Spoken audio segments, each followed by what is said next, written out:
Tim Walz and Kamala Harris spoke for UAW Local in Michigan.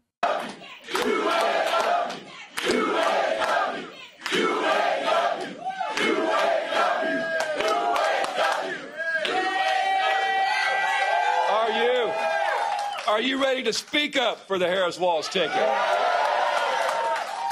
And are you ready to show up for the Harris-Walz ticket?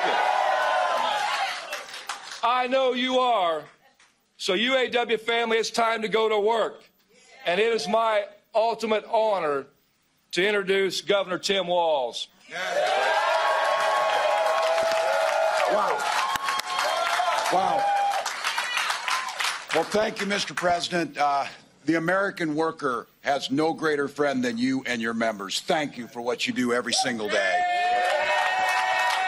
The UAW has offered its official endorsement of Kamala Harris and Tim Walz here. So them just being at the local, this is just the branch they're speaking to. UAW is with them, which is great. I didn't expect it to go any other way. Biden was great on unions, and a lot of that goodwill transfers over to Kamala Harris. I don't think it's not as though Trump is offering anything to unions, you know, in spite of the Teamsters president coming on by. And to the sisters and brothers here in this spot, as a union member, thank you for the privilege. This is holy ground for unions, Local 900, and to be here and know, for any union member understands what this place stands for and what it means, and so thank you for having me here. And to each and Does the Teamsters support Trump now? No. A lot of them were very, very upset with Sean O'Brien, that's his name, with Sean O'Brien speaking at the RNC. Every one of you.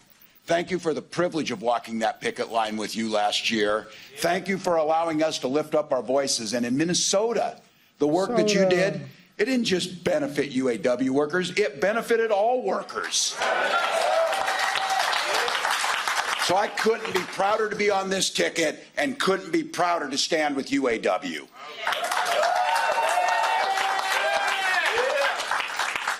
Think about this. 89 wake-ups. I've been saying this. 89 days. We can do anything for 89 days. Telling people sleep when you're dead. We got work to do. Right now, 89 days to make Kamala Harris the next president of the United States. God, he's such a goofball, man. He's so cute.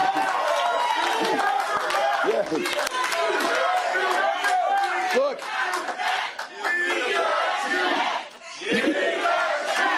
Yeah.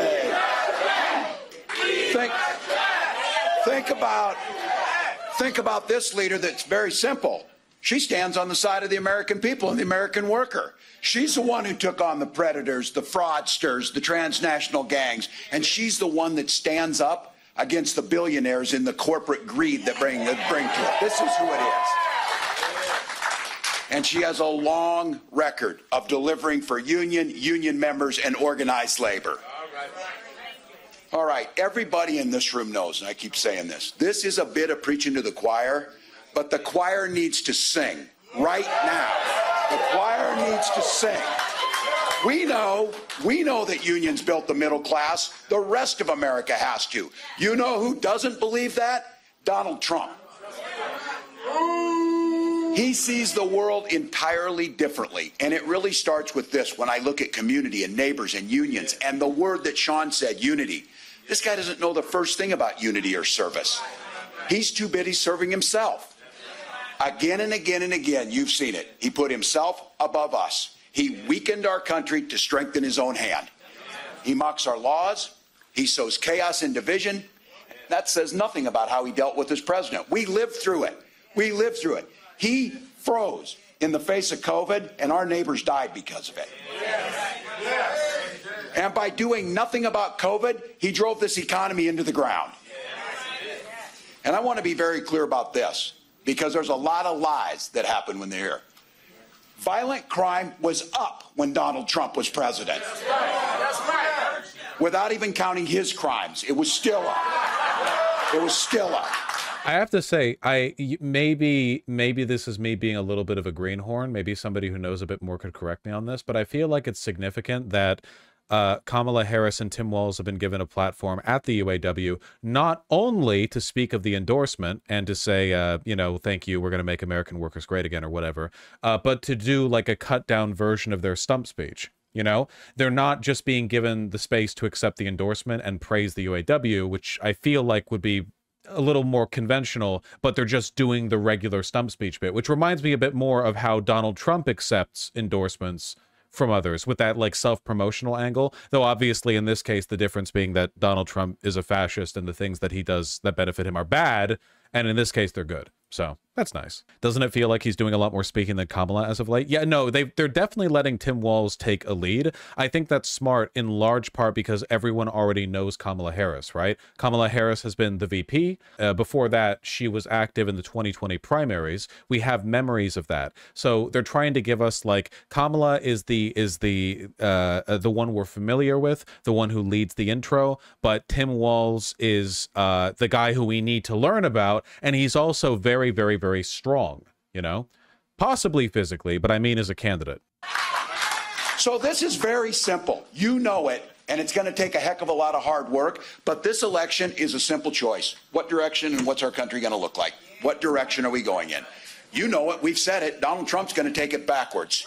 We aren't going back. We're not going back. Isn't happening. We're not going back.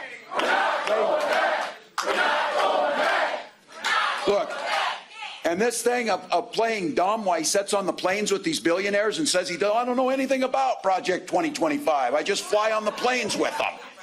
You know what it's going to do? One of the goals of that, plain and simple, and they know this has been going on forever. Get rid of labor unions and get rid of the voices that we bring. They can do whatever the hell they want then. If Trump returns, he's going to learn something from the last time. He didn't get the job done. This time, it will be far, far worse, and he will get the job done and make sure that we can't organize collectively to improve our lives. That's what it's coming. So whether he cuts the middle class, makes it more difficult to own a home, whether he repeals the Affordable Care Act so you can't get health insurance, are the things that you know they talk about, gutting Social Security and Medicare. You know what? When you got $1 billion, you don't give a damn about your Social Security check. But if you're like my mom and you depend on the Social Security check as your sole income, it's pretty damn important. And I've been saying it, and you've been hearing me say it. They will ban abortion across this country no matter what Congress says. Now, look, damn right it is, and I don't know why this is so simple or so difficult for these people to understand. You know how things work really well in life and really well with your neighbors and really well in communities? When you mind your own damn business, things work better. Stay out of our business. Stay out of our business. He's not fighting for you. He doesn't know you. He doesn't care about your family. And his running mate is just as dangerous and backward as he is. He's so I don't even want to interrupt him. We know who they are. The choir's ready to sing. This campaign's about the future, your future. Vice President Harris sure knows that. She grew up in a middle-class family. She goes to work every day making sure families are on the front so that they can get ahead and they can get into the middle class. She believes in something so simple and so beautiful. And when we go to these rallies, I say it too. People drive, they sit in the sun, they get there, they stand next to their neighbor for one simple reason. And just like the vice president says, they believe in their hearts in the promise of America. They believe it. They believe it. So, sisters and brothers in the UAW, how great is this going to be? He's easily the best speaker out of everyone in the race right now. Thana, you say that, but RFK Jr. is still in the race, and, you know, he delivers a kind of gravelly authenticity that I just don't see being matched by these guys. Please join me in welcoming the next president of the United States, Kamala Harris.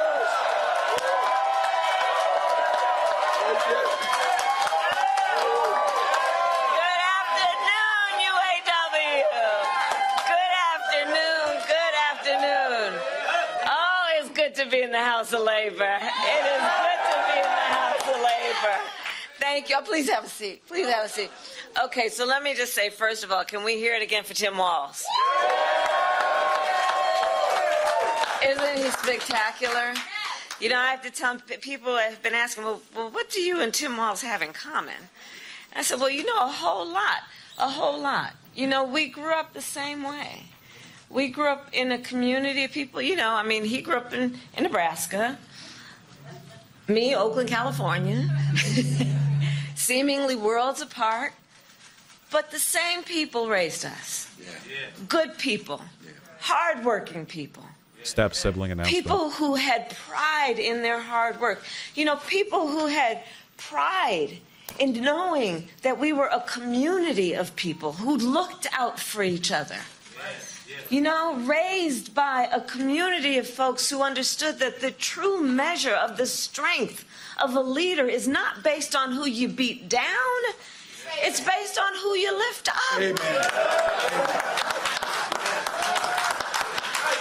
And you know, there's some perversion that's happened in our country in the last several years, where there's a suggestion that somehow strength is about making people feel small, making people feel alone. But isn't that the very opposite of what we know unions know to be strength? It's about the collective.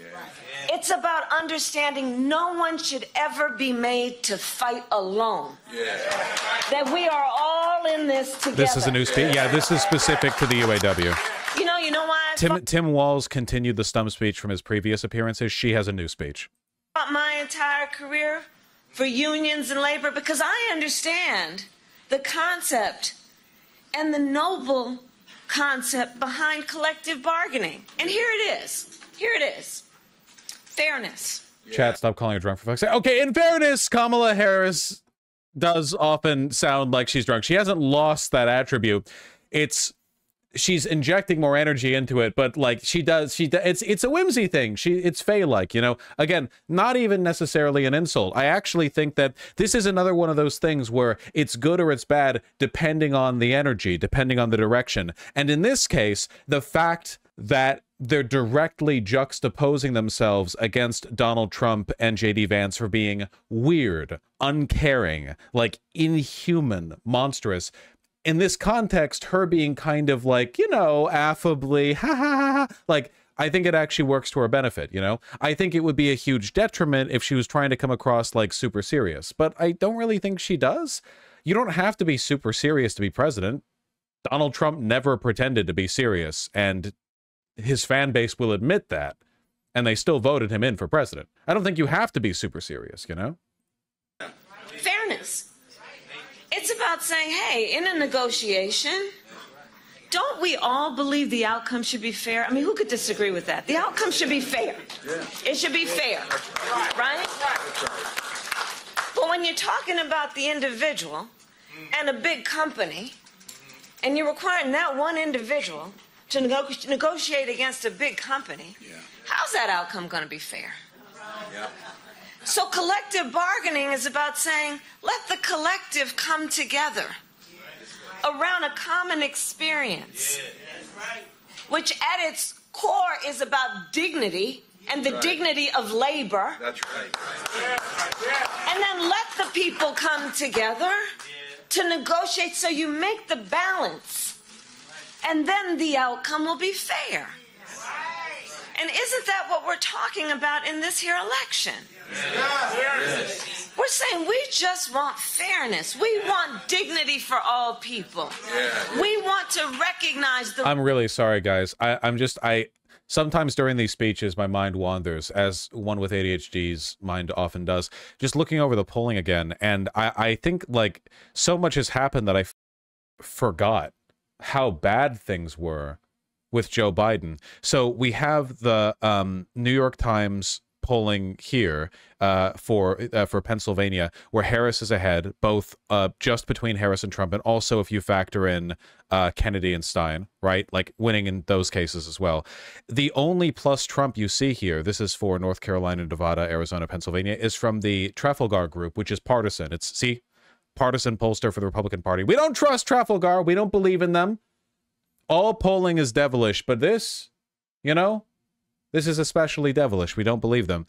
You go back further down, we're looking at the New York Times again. Wisconsin, you're getting numbers like Harris +6, +7, even when it's just Harris and Trump +4, +4. Michigan, Harris +2, 5, 1, 4. This is the one poll for Michigan that shows Trump ahead at a +3. Down here, general election, Ipsos and RMG Research, dead even, Harris +1, Harris +2, Harris +5.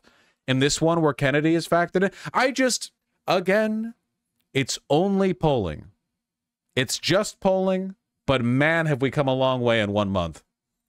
The right all people have to freedom and liberty to make choices, especially those that are about heart and home, and not have their government telling them what to do.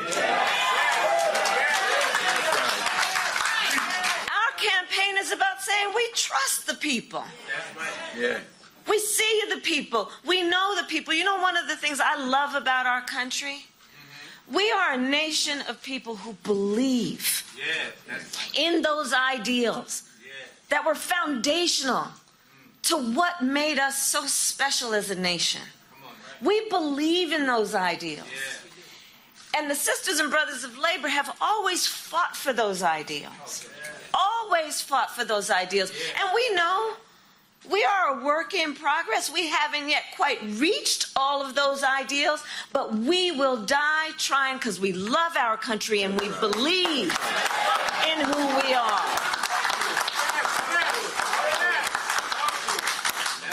And that's what our campaign is about. We love our country. I don't like the line, government telling us what to do is very libertarian. Yeah, but like, I don't want the government telling us what to do, and that's explicitly what the Republicans want. The Republicans are the authoritarian ones in this instance, right? On basically every social issue, like ban the books, burn the books, sue the teachers if they acknowledge the existence of gay people. It's American to not want the government to tell you what to do, you know? And I think that's fine. I think the government should provide options to people, not tell them what to do. We believe in our country. We believe in each other. We believe in the collective. We're not falling for these folks who are trying to divide us, trying to separate us, trying to pull us apart. That's not where the strength lies. And there is that. And so I say to all the members of UAW, and Shawn Fain as the first who I talked to about this, I am so deeply honored as a lifelong supporter of union labor for Tim and I to have the endorsement of UAW.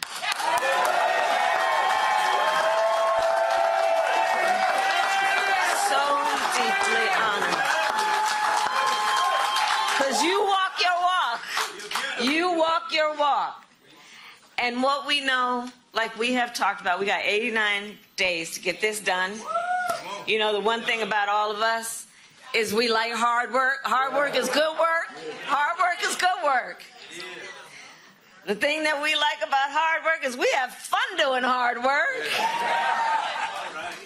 Not beating the drunk allegations. Because we know what we stand for. And that's a big part of this campaign. You know, when you know what you stand for, you know what to fight for. We know what we stand for, and we stand for the people. And we stand for the dignity of work. And we stand for freedom. We stand for justice. We stand for equality. And so we will fight for all of it. And the bottom line about UAW is that I also know, and I'll say to all the friends watching, look, even if you're not a member of a union, you better thank unions.